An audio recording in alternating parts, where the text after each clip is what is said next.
आमे आपन काली शुणु निमापड़ार पूर्वतन विधायक समीर दास से जो कहते उपमुख्यमंत्री प्रभाती परिडा आपण मुहर शुणु से कौन कहते एवं तापर आम आज शुणु उपमुख्यमंत्री प्रभाती परिडा कौन कहते एवं शेष आम आपण निष्पत्ति छाड़ू आपण यह कौन भावुंट एवं आपणकर मतामत कौन आमको जनइबे।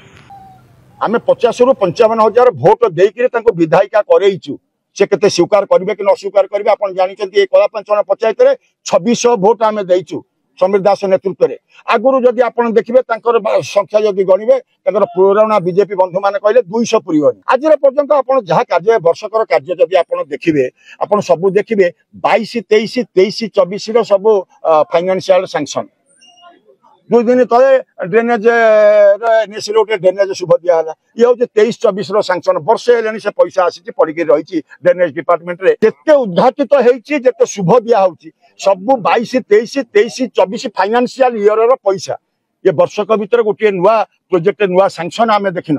किंतु बाकी जो 4 वर्ष रहा उत्कर्ष निमापड़ा माध्यम आम आशा करूँ उत्कर्ष निमापड़ा हम उत्कर्ष गोप हम बहुत कथा हम आम भोट देचु आम करइचु कारण कर्तव्य करवा इतने दया कर किसी ना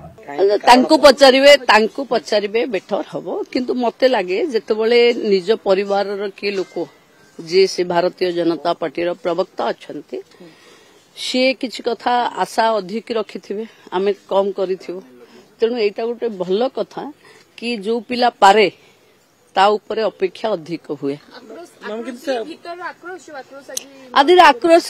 कथा कौटे आसला यहाँ मु भावुची उपमुख्यमंत्री मु हेला परे से अंचल प्रथम विधायिका महिलाटे एमएलए रु आसी सीधा उपमुख्यमंत्री हेला परे मो अंचलवासी मोर गुरुजन मानकर अपेक्षा बढ़िबा निश्चिंत तेणु जेते भल अपेक्षा मोठू रखिबे सेते भल काम मु करिबे। समीर दास कहउचंती 22, 23 और 23, 24 जो नवीन पटनायक समय रे जो फाइनेंशियल आपनकर सैंक्शन होइतला निमापड़ा पई ता कार्य एबे करा जाउची वर्तमान मोहन माझी 24 वर्षर शासन को मात देकी जो आसिले 24-25 ता काम उपमुख्यमंत्री कौन करताकू न कही उपमुख्यमंत्री कहते मु भल काम करुच्ची तो से भल पढ़े जीए तापर बेसी एक्सपेक्टेशन करा जाए ये कौन सी भल पढ़िले आमे बुझीपार्लुनु उपमुख्यमंत्री आंकु कहीं मोदी मोहन रखिंट आंकु मंत्रिमंडल कहीं विदा करना ये कहले ये कहते ये तुम्हें कौ टाइप पिला तुम्हें केते भल कल अरे 22, 23, 23, 24 कथा कहून करना नहीं 24, 25 कौन करताकू न कर